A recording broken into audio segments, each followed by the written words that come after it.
வணக்கம் நேர்களே. இது ஷர்மிளா டாக்கீஸ். நான் உங்கள் டாக்டர் ஷர்மிளா. நேத்து பாத்தீங்கன்னா சந்திரபாபு நாயுடுவோடைய பதவியேற்பு விழாவுல அந்த விழாவை பற்றி அதிகம் பேசுறதை விட ஒரு சோசியல் மீடியால வைரலான ஒரு வீடியோ பத்தி தான் அதிகம் பேச்சு அடிபட்டது அப்படிங்கிறத நம்ம பாக்குறோம். அதாவது மேடையிலேயே அவ்வளோ லட்சக்கணக்கான தொண்டர்கள் தலைவர்கள்லாம் இருக்கிறாங்க. அப்பேற்பட்ட ஒரு சபையில் எல்லாருக்கும் முன்னால வச்சு அமித்ஷா டாக்டர் தமிழிசை சவுந்தரராஜன் அவர்களை கண்டிக்கக்கூடிய ஒரு வீடியோ. வெறும் ஒரு 10 செகண்ட் வீடியோவா இருந்தாலும் இன்னைக்கு அரசியல் களத்துல ஃபுல்லா இதுதான் பேச்சா இருக்கு. ரொம்ப வெளிப்படையா தெரியுது அந்த வீடியோ. அந்த 10 செகண்ட் நான் பிளே பண்ண சொல்றேன் பாருங்க. அவங்க வராங்க மேடையில. அமித்ஷாவும் வெங்கையா நாயுடும் பேசிக்கிட்டு இருக்கிறாங்க. இவங்க வந்து வணக்கம் வச்சுட்டு கடந்து போறாங்க. அப்போ ஏதோ ஒரு விஷயம் ஞாபகம் வந்த மாதிரி அமித்ஷா அவங்கள திரும்ப கூப்பிட்டு அவங்க கிட்ட பேசுறாரு. கையை இப்படி காட்டி அவங்கள வந்து கண்டிக்கிறாரு. ஓப்பனா வந்து கண்டிக்கிறாரு அப்படிங்கிறது நமக்கு நல்லாவே தெரியுது. உடனே அவங்க பதிலுக்கு ஏதோ ஒரு எக்ஸ்பிளனேஷன் கொடுக்க வராங்க. ஆனா அந்த எக்ஸ்பிளனேஷனை ஏற்காம அதெல்லாம் என்கிட்ட பேசாதீங்க, நான் சொல்றதை மட்டும் நீங்க காதுல வாங்குங்க, நான் சொல்றதை மட்டும் செய்யுங்க அப்படிங்கிற துணியில அவர் வந்து கண்டிக்கிறாரு. சமூக வலைதளங்கள்ல பாத்தீங்கன்னா தமிழிசைக்கு ஆதரவாகவும் தமிழிசைக்கு எதிராகவும் பல கமெண்ட்ஸ் வந்து போடப்பட்டது. பல பதிவுகள் வந்து நம்ம பார்க்க முடிஞ்சது. தமிழிசைக்கு எதிராக வரக்கூடிய கமெண்ட்ஸ் பொதுவா நம்ம என்ன நினைப்போம், எதிர்கட்சிகள்ல இருந்து ஏதாவது விமர்சனம் வரும் அப்படின்னு நினைப்போம். ஆனா இங்க ஆச்சரியப்படும் வகையில் நீங்க பாத்தீங்கன்னா எதிர்கட்சியில் இருக்கக்கூடிய திமுக அதிமுக கட்சியில் சார்ந்தவர்கள் இல்ல ஆதரவாளர்கள் டாக்டர் தமிழிசைக்கு ஆதரவா பேசுறாங்க. என்னதான் இருந்தாலும் டாக்டர் தமிழிசை சவுந்தரராஜன் ஒரு மூத்த பொலிட்டீஷியன், ஒரு பெண். அப்படிப்பட்டவரை எப்படி நீங்க ஒரு மேடையில பொது வெளியில எல்லாருக்கும் முன்னால இப்படி கண்டிக்கலாம்? இது மிகவும் அநாகரிகமான ஒரு செயல். அமித்ஷா போன்ற ஒரு ஹோம் மினிஸ்டர் பதவியில பொறுப்பான பதவியில இருக்கக்கூடிய ஒரு மூத்த பொலிட்டீஷியன் இதை செஞ்சிருக்க கூடாது. அப்ப பொது வெளியிலேயே பெண்களை நீங்க இவ்வளவு தூரம் மோசமா நடத்துறீங்கன்னா உங்க கட்சியில் இருக்கக்கூடிய பெண்களுடைய நிலைமை என்ன அப்படிங்கிற ஒரு கேள்வியை நிறைய பேர் எழுப்பியிருக்காங்க. இவ்வளவு சுயமரியாதையை விட்டு கொடுத்துட்டு இன்னமும் நீங்க அந்த கட்சியில இருக்கணுமா டாக்டர் அப்படிங்கிற கேள்வியை பல பேர் எழுப்பியிருக்கிறாங்க. இப்படி எதிர்கட்சிகள்ல இருந்து டாக்டர் தமிழிசைக்கு ஆதரவு பெருக்கிக் கொண்டிருக்கிறது. அவங்களுக்கு சார்பா நிறைய பேர் பேசிக்கிட்டு இருக்காங்க. ஆனா பாஜக கட்சியில் இருக்கக்கூடிய குறிப்பாக இந்த சோசியல் மீடியா வார் ரூம் அப்படின்னு சொல்லக்கூடிய அண்ணாமலைக்கு ஆதரவாக தொடர்ந்து பதிவுகள் போடக்கூடிய ஒரு கும்பல் தேவைதான் இவங்களுக்கு, ரொம்ப அளவுக்கு அதிகமா பேசிட்டாங்க, என்னமோ தனக்கு தான் எல்லாம் தெரிஞ்ச மாதிரி பேசினாங்க, அதனால இப்படிப்பட்ட ஒரு விஷயம் தேவைதான் இவங்களுக்கு அப்படிங்கிற அளவுக்கு பதிவுகள் போட்டுட்டு இருக்காங்க. அப்படி என்னதான் நடந்தது அப்படின்னு பாத்தீங்கன்னா, நடந்து முடிந்த நாடாளுமன்ற தேர்தல்ல தமிழ்நாடு பாண்டிச்சேரியை சேர்த்து 40 தொகுதிகளிலும் திமுக அபார வெற்றி பெற்றது. ஆனா திமுகவுடைய இந்த வரலாறு காணாத வெற்றி கிட்டத்தட்ட 20 வருஷத்துக்கு அப்புறம், கலைஞருக்கு அப்புறம் 20 வருஷத்துக்கு அப்புறம் இன்னைக்கு மு க ஸ்டாலின் அவர்கள் தலைமையில இவ்வளவு பெரிய ஒரு வெற்றி வந்திருக்கு. ஆனா அதை பத்தி அதிகம் பேசுறதை விட அதிமுக பாஜக கடுமையான தோல்வியை சந்திச்சது இல்லையா, அதுதான் இன்னைக்கு பேசும் பொருளாக இருந்திருக்கு. அப்ப இதை ஒட்டி பல விமர்சனங்கள் வருது. பல அரசியல் கட்சி தலைவர்கள் வந்து பேசுறாங்க, பிரஸ் மீட்ல பேசுறாங்க, அரசியல் விமர்சகர்கள் பேசுறாங்க. அப்படி பேசும்பொழுது வரக்கூடிய ஒரு கருத்து என்ன அப்படின்னு பாத்தீங்கன்னா, அதிமுகவும் பாஜகவும் கூட்டணியை வந்து பெசகாம, கூட்டணியில பிரச்சனை வராம ஒழுங்கா கூட்டணியா போட்டிட்டு இருந்தாங்கன்னா அட்லீஸ்ட் ஒரு 20 சீட்டாவது இவங்களால கூட்டணியில ஜெயிச்சிருக்க முடியும். ஆனா இந்த கூட்டணி முறிஞ்சதுதான் இந்த 2 கட்சியுடைய தோல்விக்கும் மிகப்பெரிய காரணம். அப்படி இந்த கூட்டணி முறிஞ்சதுக்கு முக்கியமான காரணம் பாஜகவுடைய மாநில தலைவர் அண்ணாமலை. அவர் நடந்துகிட்ட விதம் தான். அவர் வந்து அனாவசியமா தேவையில்லாம அதிமுகவை விமர்சிக்கிற அப்படிங்கிற பேர்ல பேசின பேச்சுக்கள் தான் இந்த கூட்டணி முறியறதுக்கு காரணமாக இருந்தது. இதை எவ்வளவுதான் டேமேஜ் கண்ட்ரோல் பண்ணணும்னு பிஜேபியோட தலைமை நினைச்சாலும் கடைசி வரைக்கும் அவங்களால அது முடியல. நம்ம பார்த்த அமித்ஷாவே ஏற்கனவே ஒரு மேடையில சொல்லியிருப்பாரு, கூட்டணி கட்சிகளுக்காக என்னைக்கும் எங்க கதவு திறந்திருக்கு அப்படின்னு இன்டைரக்டா அதிமுக மீன் பண்ணி சொல்லியிருப்பாரு. ஆனா கடைசி வரைக்கும் அதிமுக இனிமேல் பாஜகவோட கூட்டணி இல்ல, இந்த தேர்தல் மட்டும் இல்ல, இனி எந்த தேர்தலையும் பாஜகவோட கூட்டணி இல்ல அப்படிங்கறத ரொம்ப தெளிவுபடுத்திட்டாங்க. இந்த கூட்டணி முறிவு தான் இவ்வளவு பெரிய மோசமான ஒரு தோல்விக்கு காரணம் அப்படிங்கிற விஷயத்த பேசுறாங்க. ஆனா அண்ணாமலை தரப்பு, இந்த சோகால்ட் அண்ணாமலை வால் ரூம், அண்ணாமலை அள்ளக்கைகள், அண்ணாமலையை போற்றி புகழக்கூடிய அந்த கும்பல் இருக்கு இல்லையா, அவங்க வந்து இந்த தோல்வியை எப்படியாவது வந்து பூசி முழுகணும், ஒயிட் வாஷ் பண்ணணும் அப்படிங்கிறதுக்காக பாருங்க ஓட் ஷேர் இன்க்ரீஸ் ஆயிடுச்சு, நாங்க தனியா போட்டிட்டு எங்களோட ஓட் ஷேர் இன்க்ரீஸ் பண்ணி காமிச்சிருக்கோம் அப்படிங்கிற ஒரு சால்ஜாப்ப சொல்றாங்க. இதற்கும் பல அரசியல் விமர்சகர்கள் பதில் வச்சிருக்காங்க. 2014 பாஜக தனித்து போட்டியிட்ட பொழுதும் இப்போ நீங்க போட்டியிட்டதுக்கும் பெரிய வித்தியாசம் ஒண்ணும் இல்ல உங்களுடைய ஓட் ஷேர்ல. அதனால இத ஒரு பெரிய வெற்றியா அண்ணாமலை கிளைம் பண்ண முடியாது. ஆரம்பத்துல அண்ணாமலை என்ன சொன்னாரு, 25 எம்பி நாங்க ஜெயிப்போம் அப்படின்னாரு. அப்புறம் 25 தேஞ்சு வந்து 5 எம்பி ஆச்சு. அதுக்கப்புறம் இப்ப என்ன சொல்றாங்க, ஒரு சீட்டு கூட ஜெயிக்க முடியலங்கும் போது எங்களுடைய இலக்கு வந்து ஜெயிக்கிறதெல்லாம் இல்ல, எங்களோட ஓட் ஷேரை இம்ப்ரூவ் பண்ணணும், கட்சியை வளைக்கணும், கட்சியை வந்து கொண்டு போய் மக்கள் கிட்ட சேர்க்கணும் அப்படிங்கிறது தான் எங்களுடைய இலக்கு அப்படின்னு ஒரு சால்ஜாப்ப சொல்றாங்க. இதற்கிடையில் அதிமுகவுடைய முக்கியமான தலைவரான வேலுமணி ஒரு பிரஸ் மீட்ல சொல்றாரு, ஆமா கூட சேர்ந்து போட்டிட்டு இருந்தோம்னா 35 தொகுதிகள் ஈஸியா ஜெயிச்சிருப்போம் அப்படின்னு சொன்னாங்க. உடனே அதிமுகவில் இருக்கக்கூடிய எடப்பாடி பழனிசாமி அவர்களும் சரி, ஜெயக்குமார் போன்ற தலைவர்களும் சரி, இல்ல இது அவர் தனிப்பட்ட கருத்து, எங்களுக்கு இதுல உடன்பாடு இல்ல, இனி இந்த ஜென்மத்துல பாஜகவோட கூட்டணி இல்ல அப்படிங்கறதையும் சொல்றாங்க.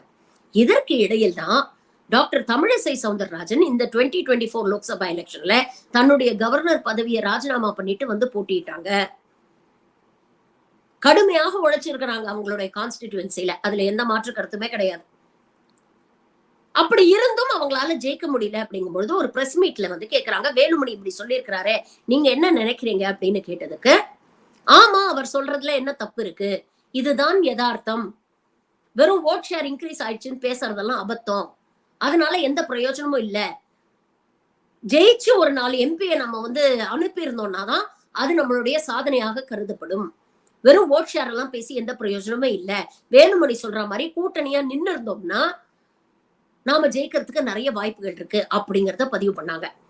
உடனே நீங்க பாத்தீங்கன்னா இப்படி ஒரு விஷயத்த பதிவு பண்ணதுக்காக இந்த அண்ணாமலையோடைய ஆர்மி அவங்க மேல பாஞ்சு பிராண்டி கடிச்சு கொதறி சோசியல் மீடியால ஃபுல்லா அவங்கள வந்து ட்ரோல் பண்ண ஆரம்பிச்சாங்க. இதற்கப்புறம் ஹிந்து தமிழ் அப்படிங்கிற யூடியூப் தொலைக்காட்சிக்கு அவங்க கொடுத்த ஒரு பேட்டியில இன்னொரு முக்கியமான விஷயத்த அவங்க பதிவு பண்றாங்க. நான் பாஜகவுடைய மாநில தலைவராக இருக்கும் பொழுது ஆன்டி சோசியல் எலிமெண்ட்ஸ் எல்லாம் நான் கட்சியில சேர்க்கல, நான் கட்சியில இவங்களதான் சேர்க்கணும் அப்படின்னு ஒரு சில பாராமீட்டர்ஸ் வச்சிருந்தேன், கட்சிக்குன்னு ஒரு கௌரவம் இருக்கு, கட்சிக்குன்னு ஒரு லெவல் இருக்கு, அதுக்கு கீழே இருக்கக்கூடியவங்க ஆன்டி சோசியல் எலிமெண்ட் சமூக விரோத சக்திகளை என்னைக்குமே நான் கட்சியில சேர்த்ததில்லை. ஆனா இன்னைக்கு பல சமூக விரோத சக்திகளை கட்சியில சேர்த்து அவங்களுக்கு பதவியும் கொடுத்து உட்கார வச்சிருக்கிறாங்க. இது மிகவும் ஆபத்தான போக்கு அப்படிங்கிற ஒரு விஷயத்த அவங்க ஒரு இன்டர்வியூல பதிவு பண்றாங்க.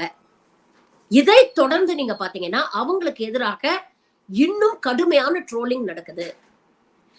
இதை எதிர்த்து மீண்டும் ஒரு பிரஸ் மீட்ல பேசும்பொழுது அவங்க ரொம்ப கடுமையாவே சொல்றாங்க, எதிர்கட்சிகள் என்ன ட்ரோல் பண்றதை விட கட்சியில் இருக்கக்கூடியவர்கள் தான் அதிகம் என்ன ட்ரோல் பண்றீங்க, நான் சும்மா பாத்துக்கிட்டு இருப்பேன்னு நினைக்காதீங்க, எப்பவுமே நான் வந்து சிரிச்சுக்கிட்டு இருக்கிற மாதிரி எப்பவுமே நான் சாதுவா இருக்க மாட்டேன், முன்னாள் பாஜக தலைவர் அப்படிங்கிற முறையில உங்க மேல ஒழுங்கு நடவடிக்கை எடுக்கணுங்கிற அவசியம் வந்தா அதையும் நான் செய்வேன் அப்படின்ற ஒரு வார்னிங்கும் கொடுக்கறாங்க. இதை தொடர்ந்து நீங்க பாத்தீங்கன்னா சைமல்டேனியஸா சென்டர்ல வந்து கூட்டணி ஆட்சி அமைக்கிறதுக்கான பிரச்சனைகள்லாம் போயிட்டு இருக்கு, டிமாண்ட்ஸ் கவுண்டர் டிமாண்ட்ஸ் இப்படி போயிட்டு இருக்கிற ஒரு சூழல்ல என்டிஏ சர்க்கார் பதவியேற்பு விழாவுக்கு அண்ணாமலை போறாரு. அவருக்கு அழைப்பு விடுக்கப்படவில்லை, ஆனா இவரா கிளம்பி போனாரு அப்படிங்கறதுதான் தகவல் சொல்லுது. அங்க போய் இவர் அமித்ஷா காதலியும் மோடி காதலியும் என்ன ஓதுனாரு அப்படிங்கிறது தெரியல. அதை தொடர்ந்துதான் சந்திரபாபு நாயுடுவோடைய பதவியேற்பு விழா பங்கன்ல வெளிப்படையா மேடையில வச்சு டாக்டர் தமிழிசை சவுந்தரராஜனை கடுமையா அமித்ஷா பேசுறாரு. இதற்கு முன்னால இருந்த தலைவர்களும் கட்சியை வளர்க்கறதுக்காக அவங்க பங்குக்கு நிறையவே உழைச்சிருக்காங்க, அதுல எந்த மாற்று கருத்தும் கிடையாது. அவங்க போட்டு வச்ச பவுண்டேஷன்ல தான் இன்னைக்கு அண்ணாமலை போன்ற ஒரு தலைவர் கட்டணம் கட்ட முயற்சி பண்ணிட்டு இருக்கிறாரு. ஆனா இந்த அண்ணாமலையோடைய வார் ரூம், அண்ணாமலையோட அல்லக்கைகள்லாம் என்ன ப்ரமோஷன் பண்றாங்க அப்படின்னு பாத்தீங்கன்னா, அண்ணாமலை வரதுக்கு முன்னால பாஜக ஒண்ணுமே இல்லாம இருந்தது, எதுவுமே இல்ல, ஆனா அண்ணாமலை வந்ததுக்கு அப்புறம் தான் பாஜக இந்த அளவுக்கு வந்து தமிழ்நாட்டுல வளர்ந்திருக்கு அப்படிங்கிற ஒரு பொய்யான பிம்பத்தை கட்டமைக்க முயற்சி பண்றாங்க. இது பாஜகவில் இருக்கக்கூடிய மூத்த தலைவர்கள் பல பேருக்கே ஒரு கடுப்பை ஏற்படுத்திருக்கு. இது நிறைய விஷயங்கள்ல நம்ம பார்த்திருக்கோம். எண்மண் எண் மக்கள்னு ஒரு யாத்திரை போனாரு, அதுல கட்சியை வளர்க்கிறோம் அப்படிங்கிற பேர்ல தன்னை வளர்த்துக்கிட்டதான் அவர் முன்னிலைப்படுத்தினாரு அப்படிங்கறத நம்ம பாக்குறோம். பல மூத்த தலைவர்கள், பாஜக தலைவர்கள் அந்த எண் மக்கள் யாத்திரையில மாநில தலைவர்கள் நிறைய பேர் கலந்துக்கல பெருசா. ஏதோ பேருக்கு போய் நம்ம பிரசன்ஸ காட்டணும் அப்படின்னு காட்டிட்டு தான் வந்தாங்களே தவிர ஒரு ஆர்வமா யாரும் கலந்துகிட்டதா தெரியல. அப்பப்போ மத்திய பாஜகவில இருந்து யாராவது ஒரு தலைவரை கூட்டிட்டு இவங்க ஷோ காட்டிட்டு இருந்தாங்க அப்படிங்கறத நம்ம பார்த்தோம்.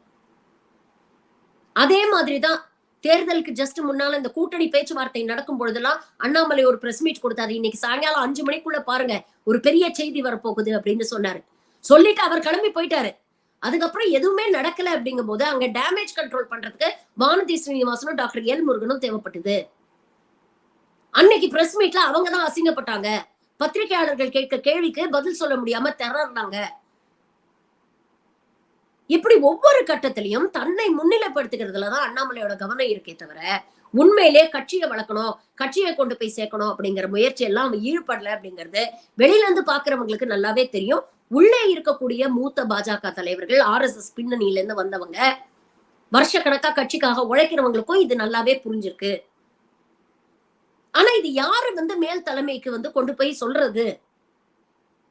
BL சந்தோஷ் அப்படிங்கிற ஒரு முக்கியமான தலைவருடைய ஆதரவுல இவர் இங்க உட்கார்ந்துட்டு எல்லா அழிச்சாட்டியமும் பண்ணிட்டு இருக்காரு. இங்க கள நிலவரம் என்ன, உண்மையான நிலவரம் என்ன அப்படிங்கறதே மேல் தலைமைக்கு தெரியல. இவர் தவறான ஒரு பிம்பத்தை ஏற்படுத்தி அதை கொண்டு போய் கட்சி தலைமை கிட்ட சொல்லிட்டு இருக்கிறாரு. ஆக்சுவல் சினாரியோ என்னங்கிறதே அவங்க போய் சேர மாட்டேங்குது அப்படிங்கிற ஒரு ஆதங்கம் பாஜகவில் இருக்கக்கூடிய பல மூத்த தலைவர்களுக்கு இருக்கு.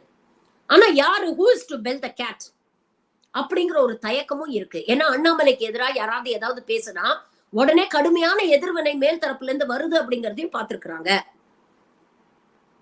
அப்ப இந்த புகைச்சல் ஒரு இடத்துல வெடிக்குது. அதுதான் லோக்சபா தேர்தல் ரிசல்ட் வந்ததுக்கு அப்புறம் டாக்டர் தமிழிசை கொடுத்த பிரஸ் இன்டர்வியூ. எங்கேயாவது ஒரு இடத்துல யாராவது ஒருத்தர் இதை சொல்லித்தானே ஆகணும். அப்ப முன்னாள் மாநில தலைவர், தொடர்ந்து பல வருஷமாக பாஜகவில் இருந்தவர், பாஜகவுடைய ஒரு வெற்றிக்காக, பாஜகவுடைய ஒரு கட்சியை தமிழ்நாட்டுல நிலைநிறுத்தணும் அப்படிங்கிறதுக்காக கடுமையாக உழைத்தவர், அவர் மனசுல பட்டதை வெளிப்படையா சொல்லிட்டாரு. அப்படி சொன்னதுக்கான எதிர்வினையாத்தான் இந்த இன்சிடென்ட்டை நம்ம பார்க்க முடியுது. What ever said and ton, பாஜகவில் இருக்கக்கூடிய மேல இருக்கக்கூடிய தலைமை இது 2 தலைவர்களுக்குள்ள இருக்கிற ஈகோ பிரச்சனை அப்படின்னு பார்க்காம அதெல்லாம் தள்ளி வச்சுட்டு இன்னைக்கு உண்மையான நிலைமை என்ன, கள நிலவரம் என்ன அப்படிங்கறத கொஞ்சம் யோசிச்சு பார்க்கணும். சமீப காலமாகத்தான் அண்ணாமலைக்கு ஆதரவாக பல பேர் இங்க கட்சியில சேர்ந்து கட்சியுடைய வரலாறு என்ன, RSS உடைய வரலாறு என்னங்கிறது தெரியாதவங்க இன்னைக்கு இங்க உட்கார்ந்து அண்ணாமலை ஒரு தனி மனிதரை ப்ரமோட் பண்ணிட்டு இருக்கிறாங்க. ஆனா கட்சியோட வரலாறு தெரிஞ்சு கட்சிக்காக உழைச்சு பல வருஷமா அங்க இருக்கக்கூடிய மூத்த தலைவர்கள் இதை எதிர்த்து பேச முடியாம ஒரு கடுமையான சூழல்ல இருக்கிறாங்க. சோ பாஜகவை பொறுத்த வரைக்கும் bro Annamalai versus anti Annamalai அப்படிங்கிற ஒரு ஃப்ரிக்ஷன் கடுமையான ஃப்ரிக்ஷன் இருக்கு. அவங்களுக்குள்ள இருக்கக்கூடிய விரிசல்கள் இப்ப வெளியில வருது அப்படிங்கறதான் நம்ம பார்க்க முடியுது. நீங்க பாத்தீங்கன்னா டாக்டர் தமிழிசை சவுந்தரராஜன் ஒரு சீனியர் பொலிட்டீஷியன், ஒரு உமன் பொலிட்டீஷியன், தன்னுடைய கடுமையான உழைப்பு மூலமாக இன்னைக்கு இந்த நிலைமைக்கு வந்திருக்கிறாங்க. ஒரு சாதாரண தொண்டரை ஆரம்பிச்சு இன்னைக்கு கவர்னர் வரைக்கும் அவங்க பதவிகளை வகித்திருக்கிறார்கள். மாநில பாஜக தலைவராக இருந்திருக்கிறாங்க. இன்னமும் தாமரை மலர்ந்தே தீரும்னு அவங்க சொன்ன வாசகத்தை தான் நீங்க டேக்லைன் யூஸ் பண்ணிட்டு இருக்கீங்க. எப்பவுமே பத்திரிகையாளரை சந்திக்கும் பொழுது ரொம்ப புன்முறுவலோட சந்திப்பாங்க, ரொம்ப நாகரிகமாக பதில் சொல்லுவாங்க. எவ்வளவு கடுமையான ஒரு கேள்வியாக இருந்தாலும் அதுக்கு பதில் சொல்லிட்டு தான் நகர்வாங்க. அப்படிப்பட்ட ஒரு சென்சிபிள் பொலிட்டிஷியன் அவங்க. ஆனா இன்னைக்கு அதே தமிழிசை சவுந்தரராஜன் ஏர்போர்ட்ல இறங்குறாங்க. எல்லா பத்திரிகையாளர்களும் கேக்குறாங்க. கேக்குற கேள்விக்கு பதில் சொல்ல முடியாம அவசரமா கார்ல ஏறி அவங்க கிளம்பி போறாங்க. அப்ப எந்த அளவுக்கு நேத்து ஒரு அறவேக்காடுக்காக வருஷக்கணக்காக கட்சியில இருந்து கட்சிக்காக உழைத்த ஒரு சீனியர் பாலிட்டிஷியன் இங்க அவமானப்படுத்துறீங்க அப்படிங்கறத பாஜக தலைமை என்னைக்கு ரியலைஸ் பண்ண போகுது அப்படின்னு தெரியல. இந்த அண்ணாமலை தரப்பு கொடுக்கக்கூடிய ஒரு பொய்யான பிம்பத்தை நம்பிக்கிட்டு அண்ணாமலை இங்க பாஜகவை வளர்க்கிறாரு அப்படின்னு அங்க இருக்கக்கூடிய மத்திய தலைமைன்னு நினைச்சுக்கிட்டு இருக்கு. ஆனா இங்க அந்த அறவேக்காடு பாஜகவுக்கு இருக்கக்கூடிய கொஞ்ச நஞ்ச வாக்கு வங்கியையும் சேதாரம் பண்ணிக்கிட்டு இருக்கு அப்படிங்கிறது பாவம் அவங்களுக்கு தெரியல. இதை என்னைக்கு அவங்க ரியலைஸ் பண்றாங்களோ அன்னைக்குதான் பாஜக தமிழ்நாட்டுல கால் பதிக்க முடியும். அது வரைக்கும் தாமரை நினைச்சாலும் தமிழ்நாட்டுல